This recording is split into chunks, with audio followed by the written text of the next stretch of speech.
Mes chers frères et sœurs, paix et bien dans le nom de notre Seigneur Jésus-Christ. Une seule chose je nous propose aujourd'hui pour notre méditation.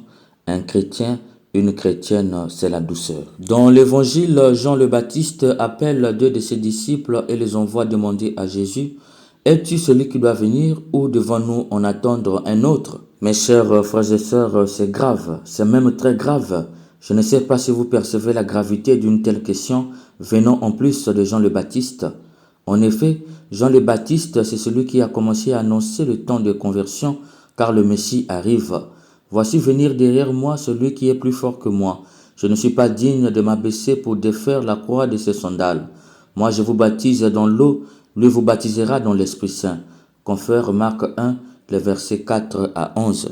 Il est celui qui a baptisé Jésus. C'est moi qui dois être baptisé par vous et vous venez à moi. Matthieu 3, verset 14. Il est celui qui a désigné Jésus comme l'agneau. Voici l'agneau de Dieu. Voici celui qui ôte le péché du monde. C'est de lui que j'ai dit, un homme vient après moi, qui est passé devant moi parce qu'il était avant moi. J'ai vu l'Esprit descendre du ciel comme une colombe et se reposer sur lui. Celui qui m'a envoyé baptiser dans l'eau m'a dit, celui sur qui tu verras l'Esprit descendre et se reposer, c'est lui qui baptise dans l'Esprit Saint. Et moi j'ai rendu témoignage que celui-là est le Fils de Dieu. Confère Jean 1, les versets 29 à 34. Mes chers frères et sœurs, est-ce une façon de se moquer de nous?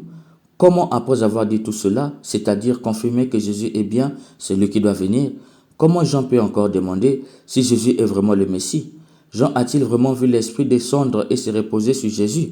Pourquoi doute-t-il encore sur celui-là même qu'il a désigné comme l'agneau de Dieu, celui-là même sur qui il a dit « Il faut que je diminue et qu'il grandisse » Jean 3, le verset 30. Quelle est la vraie raison de son doute? Pour comprendre la vraie raison de son doute, il nous faut faire un saut qualitatif dans le livre de l'Apocalypse. En effet, Jean nous dit dans l'Apocalypse, « Puis j'ai vu dans la main droite de celui qui était assis sur le trône un livre écrit en dedans et en dehors, et c'est le de 7 sceaux. Et je vis un ange puissant qui criait d'une voix forte, qui est digne d'ouvrir le livre et d'en rompre les sceaux. Et personne, ni dans le ciel, ni sur la terre, ne pouvait ouvrir les livres, ni les regarder. Et moi, je pleurais beaucoup de ce qu'il ne se trouvait personne qui fût digne d'ouvrir les livres, ni de les regarder. Alors un veilleur me dit, ne pleure point. Voici que le lion de la tribu de Juda, le rejetant de David, a vaincu, de manière à pouvoir ouvrir les livres et ses 7 sceaux.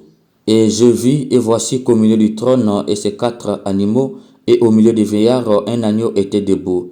Il vint et reçut le livre de la main droite de celui qui était assis sur le trône. Quand il eut reçu le livre, les 4 animaux et les 24 veillards se prosternèrent devant l'agneau, tenant chacun une harpe et des coupes d'or pleines de parfums, qui sont les prières des saints. Et ils chantaient un cantique nouveau en disant, « Vous êtes dignes de recevoir le livre et d'en ouvrir le sceau, car vous avez été immolés et vous avez racheté pour Dieu par votre sang des hommes de toute tribu, de toute langue, de tout peuple et de toute nation. » Confère le livre de l'Apocalypse au chapitre 5, le verset 1 à 14. Le livre ici signifie l'histoire des hommes scellés par le diable. Le vieillard, il faut entendre par là le prêtre qui dit à Jean, « Ne pleure pas, le lion de la tribu de Juda est digne de prendre le livre et d'en ouvrir le sceau. » Cependant, si vous avez été attentif, ce n'est pas le lion qui a reçu le livre tel que le vieillard l'avait révélé, mais c'est l'agneau. Un agneau était debout. Il vint et reçut le livre de la main droite de celui qui était assis sur le trône. Vous êtes digne de recevoir le livre et d'en ouvrir le sceau. En fait, Saint Jean nous révèle ici une vérité fondamentale. Le monde attendait un Messie lion, mais Dieu a envoyé un Messie agneau. Messie lion, selon la conception de Saint Jean, c'est la manifestation de la puissance, de l'éclat et du jugement.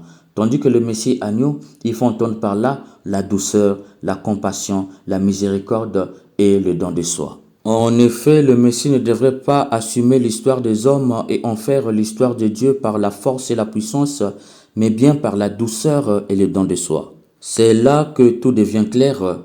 Jean le Baptiste, dans ses visions, avait déjà perçu le type de Messie que devait être Jésus. Là où tout le monde attendait un Messie lion, lui avait déjà vu un Messie agneau. L'Esprit qui descendit et reposa sur Jésus lui révélait un Messie agneau. C'est d'ailleurs la raison pour laquelle il l'avait désigné comme l'agneau de Dieu qui enlève les péchés du monde. Cependant, dans sa façon de faire, Jésus manifestait la puissance de Dieu. Il enseigne, guérit, délivre et transforme l'eau en vin. Jésus manifestait plus la puissance et l'éclat dans ses gestes, ce qui le faisait conformer à un Messie lion plutôt qu'à un Messie agneau. Or, Dieu avait révélé à Jean le Baptiste qu'il enverra un Messie agneau plutôt qu'un Messie lion. C'est pourquoi Jean le Baptiste est perdu. Il ne s'y reconnaît plus. Et dans sa prison où il sera décapité, l'angoisse monte. Est-ce que j'ai travaillé en vain? Me suis-je trompé? Avais-je réellement bien vu? Ce que Jésus me présente comme signe ici désavoue ce que j'ai vu et annoncé. Est-ce vraiment lui le Messie? Dans sa sagesse, pour être sûr, il envoie demander à Jésus, est-ce lui le Messie ou devons-nous en attendre un autre?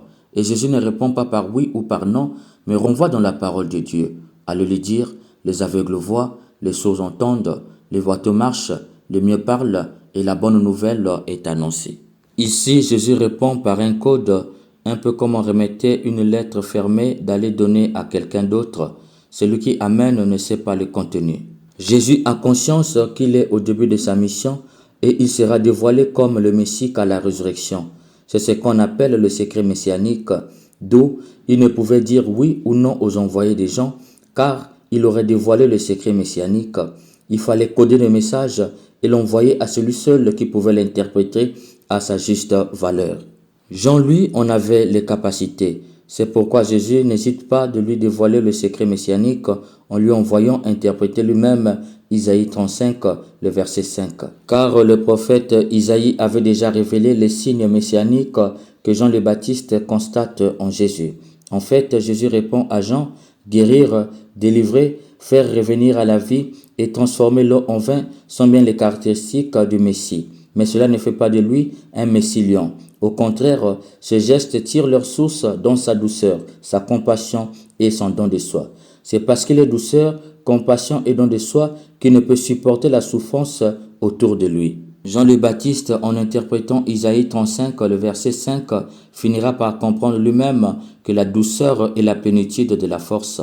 Eh bien, Jésus est donc le Messie agneau et non le Messie lion qu'il pensait voir en Jésus. Il sauvera bien le monde par la douceur et non par la force. C'est pourquoi dans la première lecture, Dieu dit par le prophète Isaïe, « Tournez-vous vers moi pour être sauvés, habitants de la terre entière. » Dans cette phrase, il y a un détail pas normal, la terre entière. Pour un juif, ce n'est pas normal. Le salut de Dieu, c'est pour les juifs et non pour la terre entière. Car Dieu, c'est le Dieu des juifs. Pourquoi Dieu étend son salut sur la terre entière? C'est parce que ce salut qui est amour se répand par la douceur et non par la force. Or, la douceur est comme une tache d'huile. Là où elle tombe, elle finit par s'étendre. La douceur est le véhicule qui amène l'amour. L'amour ne peut circuler que par la douceur. Sans la douceur, l'amour devient force, domination et écrasement. Obligation d'aimer, violence envers celui ou celle qui refuse d'aimer ou d'être aimé. Mes chers frères et sœurs, nous sommes invités à la douceur envers soi-même, la douceur envers les autres. De plus en plus, nous sommes en train de perdre cette vertu, la douceur. Or, notre Messie est caractérisé par la douceur. Dieu nous a envoyé un agneau et non un lion. Si sa caractéristique est la douceur, nous, ses disciples, devraient être caractérisés par la douceur aussi. La douceur dans nos actions, la douceur dans nos paroles. Malheureusement, nous sommes devenus plus que jamais impolis. La douceur est devenue une spécificité des femmes. Un homme doux est taxé de lâche. C'est pourquoi la violence est au centre du monde aujourd'hui. Des gens qui deviennent de plus en plus des tueurs en série, des violeurs en série, des gens qui sont capables d'une telle atrocité sur leurs semblables sans état d'âme. Quand l'ennemi veut détruire une communauté, il commence par leur enlever la douceur. Leurs actions futures ne puiseront plus sur la source de la douceur. Du coup, ils seront violents physiquement et verbalement. Pire, ils peuvent l'être avec Dieu. C'est l'avènement des chrétiens qui prient comme s'ils blâmaient Dieu. Or, comme disait André, ce n'est pas la toute-puissance de Dieu qui rend Satan mal à l'aise, mais c'est sa douceur, car la douceur est invincible. Mes chers bien-aimés, il n'y a rien de plus fort au monde que la douceur, car la douceur est la locomotive de l'amour. Un amour sans douceur et violence, mépris et domination. Si un chrétien est caractérisé par l'amour et que l'amour c'est la douceur, alors un chrétien, une chrétienne c'est la douceur. Demandons à l'Esprit Saint la grâce de la douceur pour que dans le cœur haineux que règne l'amour et que nos cœurs soient semblables au cœur de celui qui vient, un cœur doux. Amen.